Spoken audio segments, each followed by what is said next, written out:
welcome Lori Idlout to the Liberal caucus. She's a friend, and I've spoken with her a number of times about the importance of Arctic security and working together to ensure that there is Indigenous consultation and participation into the investments that we are putting into the North for Arctic security.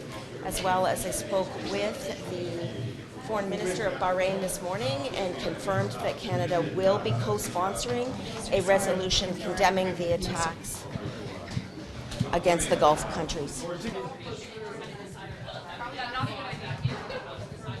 Canada will be sponsoring a United Nations Security Council resolution to condemn Iran and the attacks on Gulf states that it has been taking as a retaliatory measure.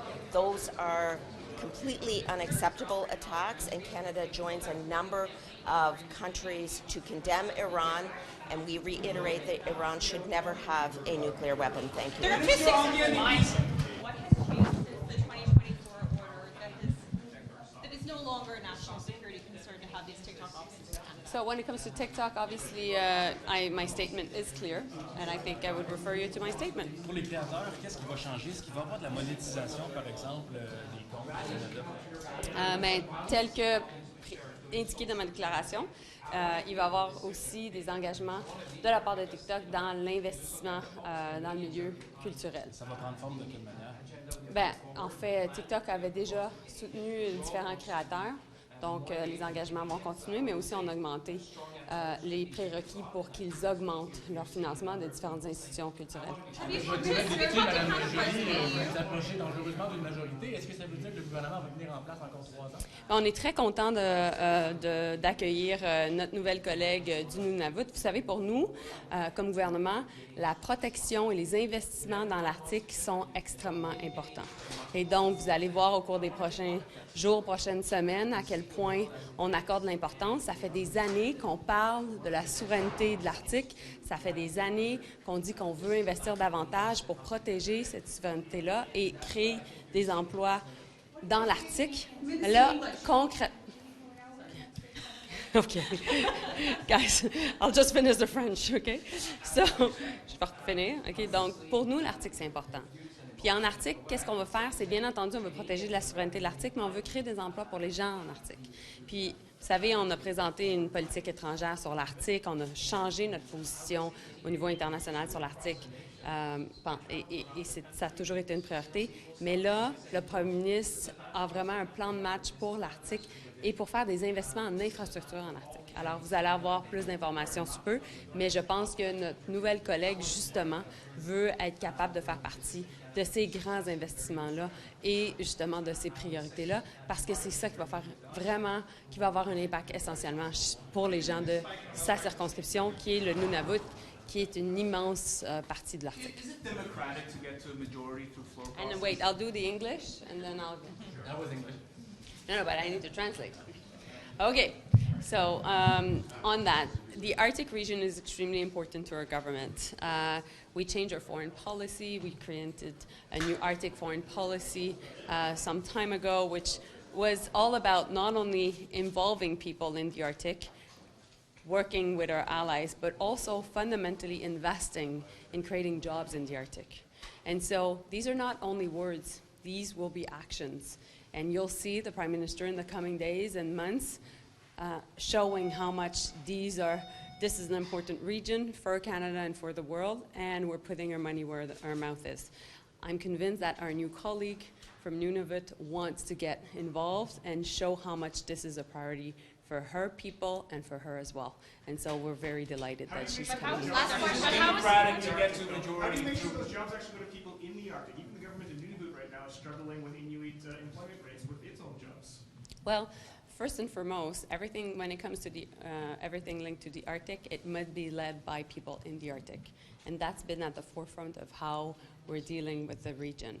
And second, there's 2 ways that the Arctic and northern regions have been very much able to create jobs. It was in the past through military involvement and investments, and also through a lot of natural resources and infrastructure development. We know we can do both. We have a new defense policy, a new defense industrial policy also to create jobs in the regions where we invest. And at the same time, we have a great approach when it comes to investing in more natural resources. And so that's why I think there will be concrete examples for people there. Thank you. Lori Idlout crossing the floor. Did you play a role in her joining the Liberal Party? Look, we're thrilled to have Lori as part of our caucus, our growing caucus, and Lori and I have worked together for years. Actually, she was my critic when I was the Minister of Indigenous Services Canada, so we've stayed in touch, and we have many of the same priorities. Thank you. He's describing it as undemocratic to have MPs cross the floor without an election. What do you think of that? Is it? No, I think, look, this is democracy. We all face our electors in an election. And ultimately, at the end of the day, you have to do what's right for your constituency. You've worked with Ms. Idlout in previous roles closely. What do you think she brings at this point? Well, I actually think that you're right. Lori was my critic for many years as the Minister of Indigenous Services Canada, and we worked actually really well together. What you see in the House is sometimes not what's happening in the background, and we worked. I actually went to Nunavut and spent time with her in Nunavut. I think she brings a real understanding of the needs of people for sure in the North, and in particular Inuit, who often are a voice that's left out of this place. And so she's a strong representative of, in particular, Inuit voice, but I think of the needs of the North. And I also think that she has, a long record of advocacy, which is, for me, an important ingredient in a member of Parliament. But do you think she guys offer something more, like promise something more for the North in order to bring her? No, I think, we've been really clear that the North is a priority for us from an Arctic security perspective, from a ensuring, our sovereignty perspective, but also to make sure that people of the North feel that they are a very important part of Canada. And so I think she, hopefully, I would guess she's been hearing that message. But do you think that Ms. Idlout can continue her advocacy in the way she is now? And she's been very critical of the government and its record with the North. Do you have an expectation that she will kind of tamp that down now that she's part of the government? Look, I think there's lots of different ways to do this job. And, there's lots of people in our big tent of the Liberal Party. And I would say that is, as I just said, a big part of our role is to do that advocacy. And there's a lot of different ways to do advocacy. Even as a minister, there's ways to do advocacy for a perspective, for a population, or for an approach that maybe is not the one that's the majority perspective. Thank you. What is included in the 6.6 billion figure that was not included? I understand my office is working on that answer for you and should have it shortly. Yes. You'll have it. Yes, you'll have the. Because it's been weeks. What do you think of Lori Idlout joining your team? Here, let me just step out of the way here. I don't want to block everybody. Look, I'm very excited. Lori's a terrific person. I had the opportunity to get to know her fairly well over our time working in Parliament together. I had the opportunity to visit her in her community before the previous election. Invited her to take part in government announcements. She really cares about the people that she represents, and seemingly thinks that it's an opportunity to serve her community, to be part of the government. Should a general election just be called by now? So voters can actually decide if they want a Liberal MP? Look, my perspective is that nobody I'm talking to is asking for a general election right now, so long as Parliament's able to work.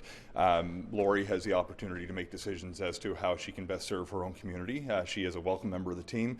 I was texting with her yesterday evening saying congratulations and welcome. We're very excited, and I think she's very excited too. Did you talk to her at all in the previous weeks about this possibility of crossing the floor? I wasn't negotiating with her or anything like that over the past couple of weeks. We've not in such direct terms. After the last election, I reached out to her just to say, hey, congratulations on getting re-elected. If there's anything you think you can do to work with your community, with the government, let me know. But it wasn't necessarily with this outcome in mind, just trying to be a good partner. And look, Lori's been a great MP for her community, and I think that's going to continue in this new party affiliation. What's your sense of why she made this decision? Well, look, you should ask her. I never like to assume what people are thinking. I think the obvious assumption one would make is that she sees an opportunity to better serve her community as part of the government. But I think that's a question that Lori should answer. Thanks so much, everyone. Democratic for MPs to cross the floor. Ms. Idlout obviously has joined your party today. What would you say in response to that? Look, MPs have the opportunity to make decisions as to how to best serve their community, and I think Lori perceives that she has an opportunity to have a big impact for the people she represents from the government side of the House of Commons. I do find anytime you see a floor crossing, you sometimes see the political party who finds himself on the wrong end of it suddenly adopts a philosophy around floor crossings that maybe wasn't such a public position in other instances. Dawn may be more consistent than others in this regard, but my own view is that Lori is a valued member of Parliament, an excellent representative for her community, and we're thrilled to have her on the team. Do you think the government can last another 3 years now? Look, I think we just need to focus on the job that we have, which is good governance and delivering progress for Canada. I'm not going to concern myself too much about the timing of the next election, but rather the opportunity to wrestle with the challenges that the country is facing. Publié une photo de vous avec Mme Idlout sur les réseaux sociaux. Est-ce que vous avez joué un rôle à l'attirer chez les libéraux? Ce n'est pas une négociation officielle, non. Mais après la dernière élection, j'ai fait un appel juste pour, pas pour discuter des opportunités pour nous rejoindre. Je m'excuse pour le français. Mais juste pour faire une offre, si vous avez des choses qui sont importantes pour votre circonscription, je suis un ami. Faites un appel si vous pensez qu'il y a une opportunité pour obtenir des progrès pour Nunavut. Mais Lori's a friend. We've had the opportunity to work together. When I went to her community in my role as housing minister, we invited her to make the announcement for her community alongside us. We spent a couple of days getting to know her community. She built a tour for us, despite not being part of the same party at the time. Elle est une députée excellente. C'est un nouveau membre de notre équipe et c'est une bonne chose. I want to ask about C9. Why do you think you haven't been able to convince, say, the hundreds of Muslim organizations that this clarifying language is going to satisfy the concerns that this removal of religious defenses will not infringe on freedom of religion? Well, look, I think there's a lot of people who have sincerely held concerns because their faith is so important to them and central to their identity. We have, I think, an obligation to continue these engagements despite the progress we're making through the House of Commons. To the extent that the language that we've included in recent amendments, it doesn't go far enough to assure people that they're going to be able to continue to practice their faith, not only without fear of intimidation or obstruction, but without fear of prosecution. That's clearly not the government's intent. I would invite them to take part in the process that will unfold at the Senate. We're going to continue to maintain an open mind to take the feedback we're hearing from communities so we can ensure our intent is reflected in the text of the bill. Are you open to further amendments to this bill? Then I understand it's supposed to be all wrapped up at committee and going to the Senate, I think, by your government's hope this week. Certainly, and in fact, I invite the Senate to consider how they may improve the bill.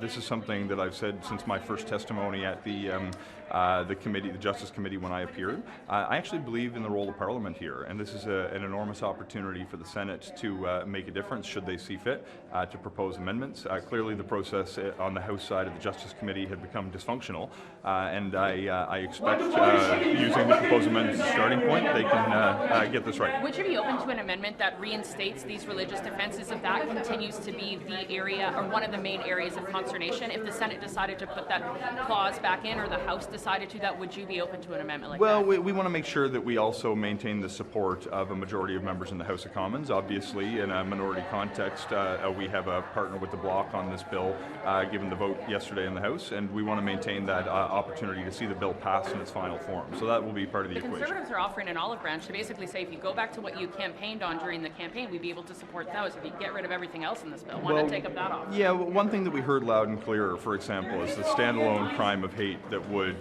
treat more seriously crimes motivated by the identity of the victim. If you commit a crime against someone because of the color of their skin or the God they pray to or the person that they love, we believe that should have a higher degree of moral culpability. This is a key part of the bill that we don't want to compromise on. I'm late. I hear the cheers. I'm missing my new friend in caucus here. My apologies. Reactions to Lori Idlout joining the party? I think it's fantastic. Way to go, Lori, for crossing the line. We've been doing a lot of work, just cross-party lines, focusing on the North and what's important to her and to our ministry. So really happy to see this. What did you offer her? Pardon? Did you offer her anything? Just offering her what we've been doing all along, which is working, to address the important issues of the North. How did this come about? Do you have any insight into what went on behind the scenes in terms of getting her to join the party? Well, I think it's something she's probably been contemplating for a while. I think, our government is strong and that she sees that, and there's huge opportunity in the North right now, particularly for Inuit Nanangat. She's been very critical of this government and past governments as well.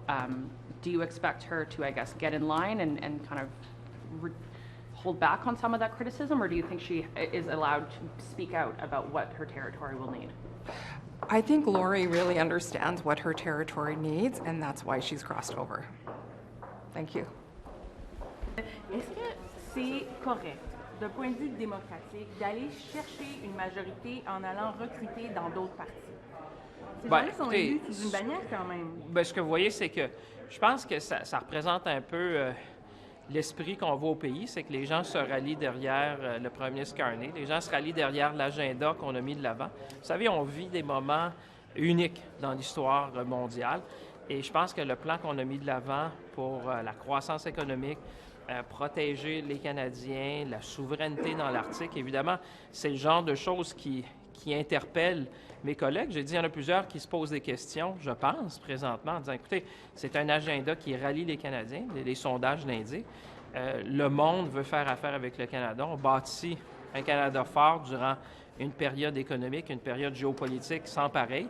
Alors, c'est pas surprenant de voir des gens qui disent, écoutez, c'est une grande tente, c'est un projet rassembleur, c'est le projet que les Canadiens veulent voir, et de vouloir s'associer à ça, je pense qu'il y a quelque chose d'assez naturel que les gens se posent des questions. Les gens disent, moi, je veux être à la table. Je veux être à la table des décisions, puis c'est ce que vous voyez présentement. Est-ce que ça veut dire que ça éloigne la possibilité d'élection, ça? Ça veut dire qu'il n'y aura pas d'élection, disons, cette année ou l'année prochaine? C'est pas à moi de décider cet aspect-là, mais ce que je peux vous dire, c'est qu'on a beaucoup de travail à faire.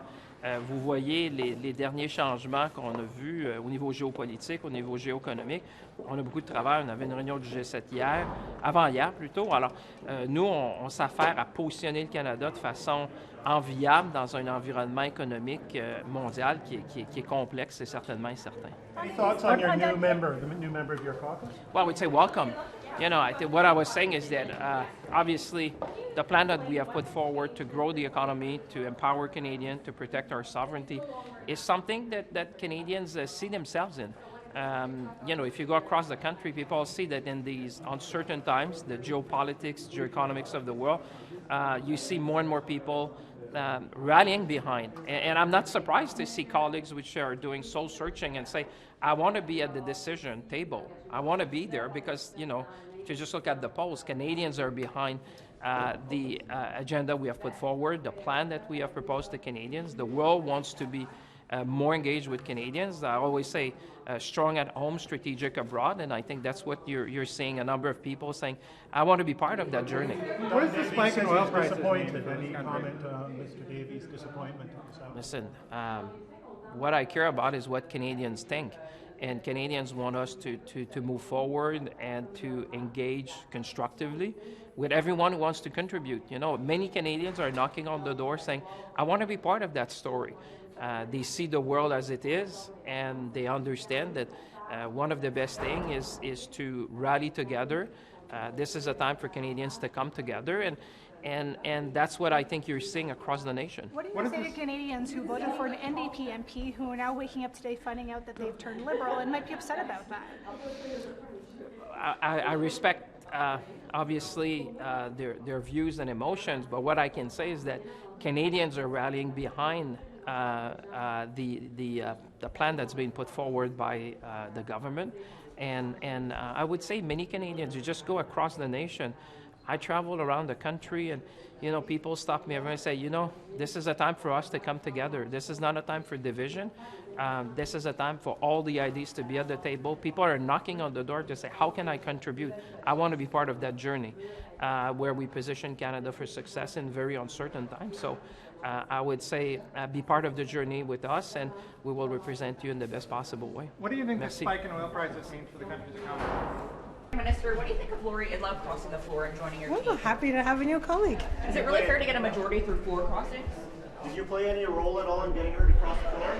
Lori Idlout crossing the floor. You have a new colleague now. Well, Lori's a good friend of mine. We did a lot of work together. I've traveled to Nunavut, visited her community, and I'm actually quite delighted. She is an extraordinary parliamentarian and someone who will make a great addition to our team. What do you know about her decision to? Good morning. What do you think of Lori Idlout joining your team?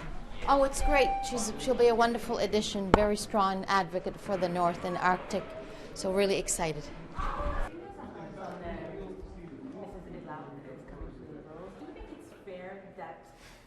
The Liberals might get a majority this way? She's free to choose as she does, and she chose to join our caucus, and I'm happy to have her on board. The NDP's interim leader, Don Davies, said that he's disappointed because he feels that if an MP wants to change parties, the voters should decide that there should be an election. What do you say in response to his concerns? I'm not surprised that he's disappointed. That his statement didn't shock me in any way. But look, if I was Don, I'd be disappointed too, but I'm happy to have Lori on the team, and I'm looking forward to our first caucus meeting with her today. But what is the point that he thinks there should be? Beg your pardon? Do you think this means this government runs for another 3 years? I think we're focused on getting things done. How long it lasts remains to be seen. I hope it does. But does this give you more stability? I mean, there's going to be 3 by-elections, 2 of which are Liberal strongholds. Are you feeling a bit more confident about the stability of this government than you were? Well, the math is the math. I mean, if we're going to get to 173, if we win all 3 by-elections, then yeah, obviously there's more stability. How are you feeling about the map? How are you feeling about the map? You don't seem happy. What's the mood? It's raining outside. It's cold again. It was sunny yesterday. I am happy. You know why? You know why I'm happy? It's Irish Heritage Month, and I thought that's what all of you wanted to talk to me about. I'm really disappointed in all of you. Is there a divide in the caucus, Mr. Maloney? Lori Idlout crossing the floor. I respect her decision. I understand that it's given the scale of investments we're making in the North, that she, sorry, I'm a little just going up the stairs. But I think, I understand that MPs from different parties can recognize themselves in the style of leadership that Mr. Carney has brought to Canada. So I think it's a welcome addition to our team. Yeah, Should we I'm expect delighted. more investments in the North now? More of a focus because she's joining the team? The focus is already there, and I think her perspective and her voice will be useful. The criticism is that Thank this you. is undemocratic to Merci. the voters of Nunavut. What do you think of that? In our system, we elect individuals to represent, and we have to trust that these individuals make the best judgment for their constituents, and I think she made the right choice. Thank you. Oui. Est-ce que c'est correct, à votre avis, d'un point de vue démocratique, d'atteindre pratiquement la majorité grâce à aller chercher des transfuges de d'autres partis? Oui, je pense que la députée Lori, oui, elle a fait ses choix.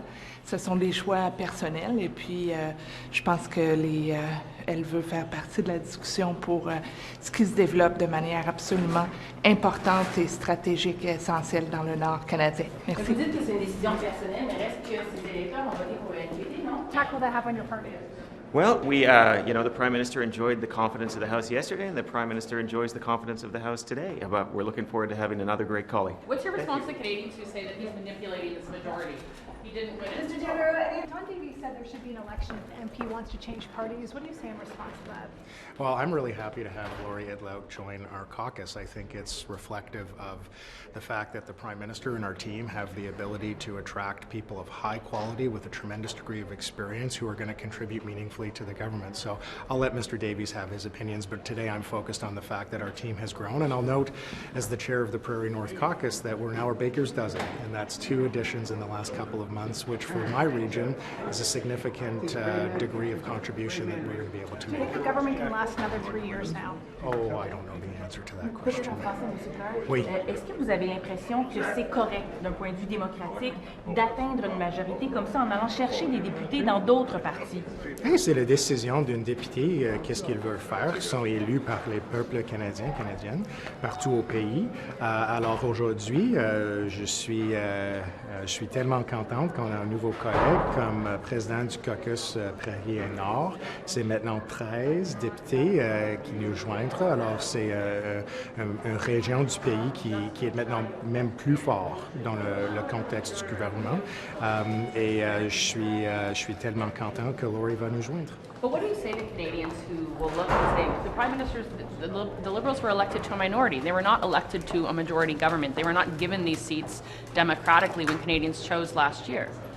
Yeah, well, I mean, you understand how our parliamentary democracy works. I think if Canadians react in a large way to what we've seen play out in the context of our politics over the course of the last couple of months and want to have a national conversation about this, I'd certainly be open to that from my perspective. But right now, we have a situation where members of parliament that were elected to serve the best interests of their constituents, in some instances, have come to the determination that the best way that they can do that is to be a part of the government. Do you think Canadians are accepting of this or should be accepting of this? No, I didn't say that. What I said is that if Canadians want to have a national conversation about this in broad numbers, then I think it's certainly appropriate for us to have that conversation. But this is consistent with our parliamentary traditions, and it is up to members of parliament individually who are elected by the people in their respective ridings to determine what they want to do that they believe is in the best interest of those that they represent. Thank you. Yeah.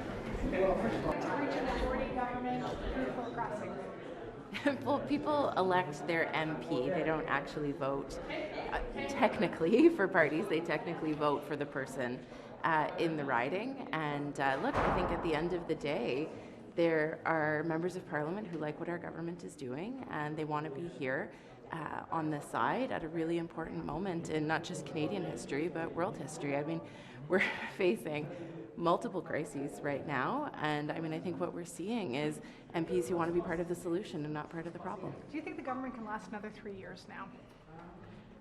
Well, I always thought the government could last another 3 years. I mean, it's always a challenge in a minority government, but we saw in the last two that we went beyond the kind of traditional, normal historical timelines. But yeah, we're going to have to see what happens in these by-elections, although I'm pretty confident in what's going to go. 16 caucus colleagues who are intending to vote for this NDP arms control legislation. It's the first time Liberal MPs would be voting against what the government wants. What do you think of that? Does it indicate some division in your politics? Well, I mean, the Liberal Party has always been a big tent party, and we have, at least since Justin Trudeau was Prime Minister, always said that private members' bills, unless they are, against the Constitution, the Charter, or the Liberal Party platform, that it's a free vote. And so I guess we're going to see what happens today. Vous aviez été, Madame Gould, ministre. I will be voting against it. Yeah. Vous avez été ministre, Madame Gould, de la réforme démocratique. Est-ce que vous étiez penchée à l'époque de cette question des transfuges? Est-ce que c'était légitime? Est-ce que c'était démocratique?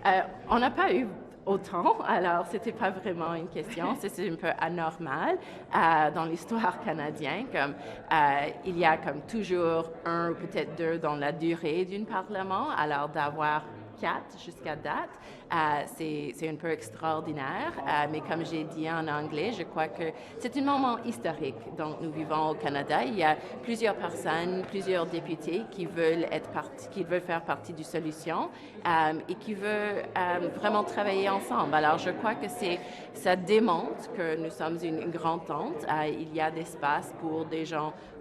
Bien sûr, le Parti libéral, c'est plus centriste, mais un peu plus à la droite, un peu plus à la gauche. Et c'est comme ça qu'on va arriver aux meilleures politiques pour les Canadiens. The part about what you think is quite extraordinary? Yeah, I mean, it's quite extraordinary to have this many floor crossers this early in a mandate, or even throughout the duration of a mandate. I mean, typically you might have maybe 1 or 2 throughout the entire duration of a parliament, but I think what it indicates again is that there is an extraordinary moment in which we are living, and it demonstrates again that the Liberal Party is a big tent party, that we're the centrist party, but we have people a little bit more on the right and a little bit more on the left, and that's how we get to the best policies for Canadians. See the Canadians who, after the floor crossings, we go to the ridings, we talk to constituents there, and some of them are quite upset that they voted for someone of a certain party, and they found out the next day that they're now with the Liberal Party. What do you say to those Canadians? Do you understand? Sure. I completely understand that. I think, that's a conversation that they need to have with their MP. I think it's also incumbent upon the MP who crosses the floor to explain their decision to their constituents and, to put out the reasons for why they're doing that. And I think what we've heard from all four of them is that, they really want to be part of the solution and they understand, this really critical moment that Canada and Canadians and the world is going through, and they want to be part of that solution. Madame, c'est une femme de gauche. Vous êtes même dans le Parti libéral, plutôt de l'aile gauche. Est-ce que vous vous y retrouvez encore, malgré tout, même quand vous voyez les décisions de M. Carney qui gouverne quand même de façon assez à droite? Est-ce que parfois ça vous irrite ou vous vous sentez un peu coincé dans ce gouvernement-là? C'est bien sûr que c'est un gouvernement plus à droite que le dernier gouvernement, mais je crois que c'est quelque chose que les Canadiens ont voulu. Ils ont voté pour ça dans des grandes quantités. Et pour moi, j'ai toujours un espace de lever ma voix et de lutter pour les choses qui sont importantes pour les gens qui sont un peu plus à la gauche. Et je crois que ça c'est la magie du Parti libéral. C'est qu'on peut ajuster aux besoins du pays à le moment, mais aussi avoir des voix diverses là-dedans pour assurer qu'on n'oublie pas d'où nous venons et les gens qui nous soutenons. Merci. Bonne journée. Really excited to welcome her to the Liberal caucus. I've had the chance to work with Lori many times. She's a thoughtful, gracious member of Parliament, and looking forward to working with her even closely. Is it really fair to get a majority, though, through 4 crossings? Well, I mean, these are independent members making decisions. Obviously, they really believe in the work that we're doing as a government and the leadership of the Prime Minister, and it's their decision, and we welcome them. Thank you. Wonderful. She's a great MP, great advocate for her community, great advocate for the North, and it's going to be a wonderful addition to the team. Thanks. I love crossing the floor. Well, I think it's good for stability. The government will have a mandate to be able to pursue the things that it needs to do as it moves forward. I think it's a good thing, but you'd have to ask her in terms of the motivation. So. Is it fair for democracy? These voters voted for an NDP MP. Well, I mean, within a parliamentary system, this is a very normal thing to happen. I think that it shows that that the Prime Minister has created a broad tent and is attracting folks from all sides of the House. So.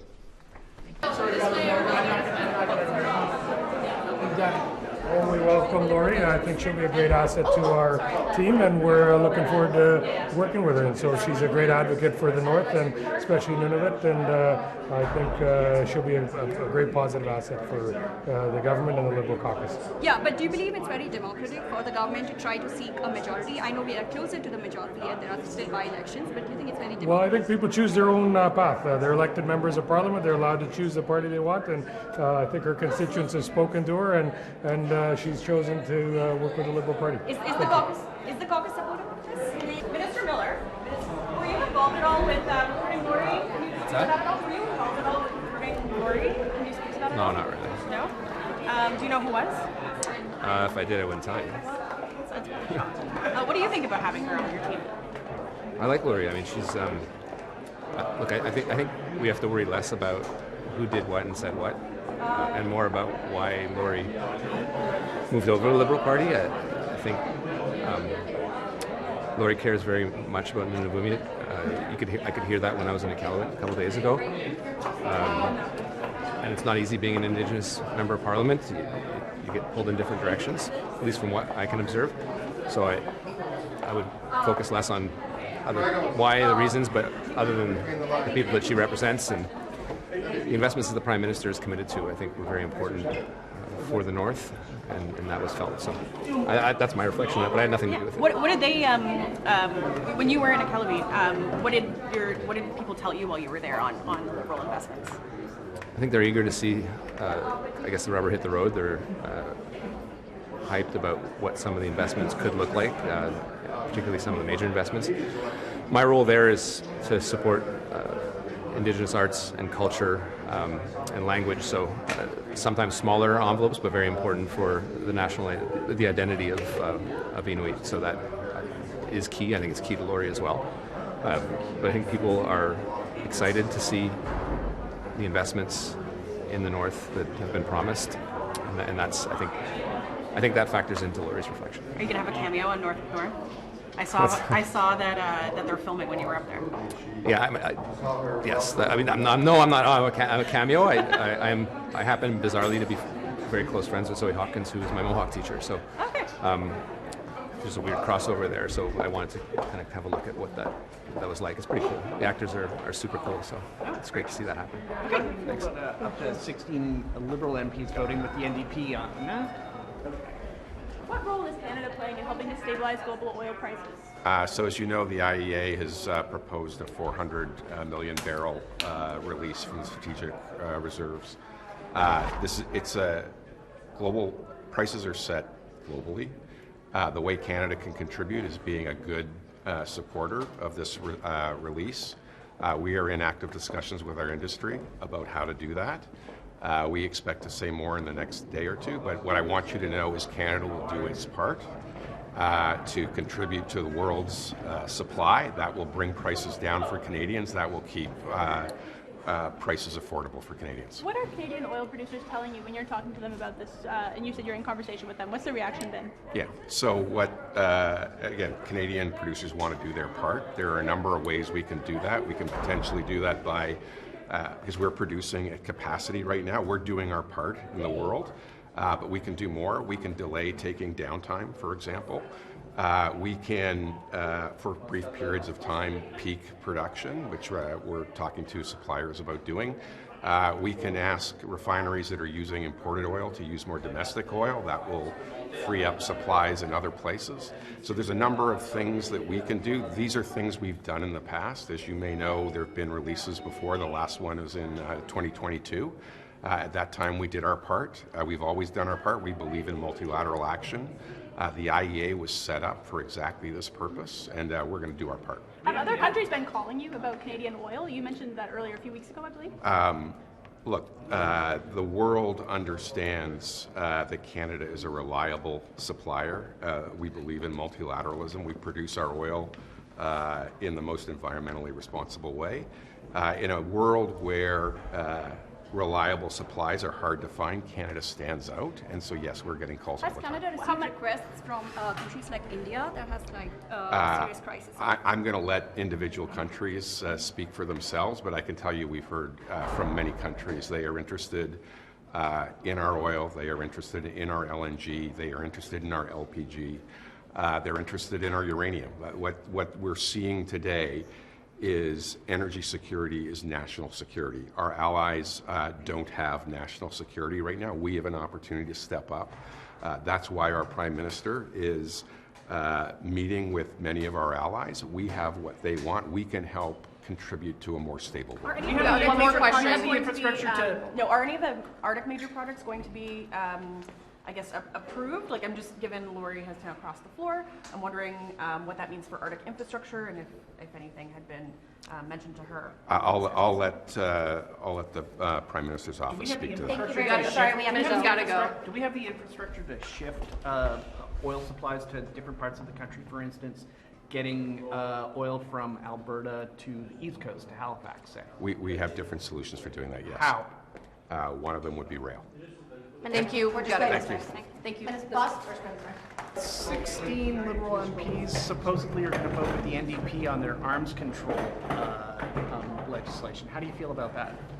I will wait to see what the vote looks like. I'm not going to presuppose the outcome of it. I'm certainly aware that there are colleagues who are having conversations and reflecting on what they want to do, but it's difficult for me to presuppose the outcome of the vote. And you? How do you I'll be supporting the government's position, which is to vote against the bill. Okay. Yeah. Thank you very much. Thank you. Liberal MPs are thinking about voting with the NDP on their arms control bill. What do you think of that? I think that it's a bill that is ill-conceived. It does not take into account Canada's trading relationships and the importance of upholding our agreements with our NATO allies. The Arms Trade Treaty, that is the treaty that Canada has ratified, is actually an important milestone, and Canada goes above and beyond the provisions in the Arms Trade Treaty. Countries come to us to emulate our legislation and our rules relating to imports and export permitting. I will say that we are very forward-leaning in terms of our foreign policy vis-a-vis Gaza and the people of Palestine. For example, we have said that Hamas must be demilitarized and can have no role in the future governance of Palestine. We have said that we will continue to be committed to humanitarian aid. We are one of the world's top donors to humanitarian aid for Gaza at $400 million. We have continually ensured that we believe in a ceasefire and we believe strongly in two states living side by side in peace and security. This is forward-leaning foreign policy. We also have to remember that the future for our government will also be forward-leaning in terms of our foreign policy. But this bill is ill-conceived, it's expansive, it undermines our trade relationships around the world, and it is for that reason that we will be voting against the private member's bill this afternoon. Thank you. Thank you. Joining the Liberal benches this morning. Obviously, we're very proud, very pleased to welcome Lori. Yep. Yeah, but do you believe it's very democratic for the government to try to seek a majority through floor crossing? And what are your thoughts on that? Canadians elect MPs, and they've elected Madame Idlout, just like they elected me and 341 others. And we are sent here to exercise our judgment. The country is at a very important pivot point, and I know that a lot of people are responding to what the Prime Minister is putting forward as a strategy for our country. Yeah, and is the Liberal caucus supportive of this decision of welcoming Lori into the caucus? Of bringing Lori? Yeah. Oh, absolutely. You saw her welcome, and she received an extremely warm welcome this morning. Yep. Do you think Canada should play in stabilizing oil prices? Sorry, say again, I didn't catch. What role do you think Canada should play in stabilizing oil prices? Well, Canada is one of the world's largest producers of oil, so our role is pretty naturally to maintain production during these troubling times and making sure we're stable supply in a world that lacks stable supply. Do you think we should ramp up supply? Well, we're looking to ramp up production. We're trying to build this country. We're looking at additional egress to the West Coast. We are talking about improving our LNG export capacity. That's what many of the major projects are. We are already a reliable source of energy supply. We've increased our energy production 34% since 2015. We've got new infrastructure, and we're going to do more because we've got to be there for our allies, and we've got to do more, and we've got to protect Canadians. Thank you. Thanks. Vous parlez de Mme Idlout. Êtes-vous à l'aise avec la façon d'aller chercher une majorité comme ça, même si les électeurs ont voté pour un autre parti? C'est une décision de la députée Idlout qui a été prise, si je comprends bien, en collaboration et consultation avec sa communauté. Elle veut prendre soin de son comté davantage et je pense qu'on va être davantage capable de l'aider au cours des prochains mois et des prochaines années. Merci.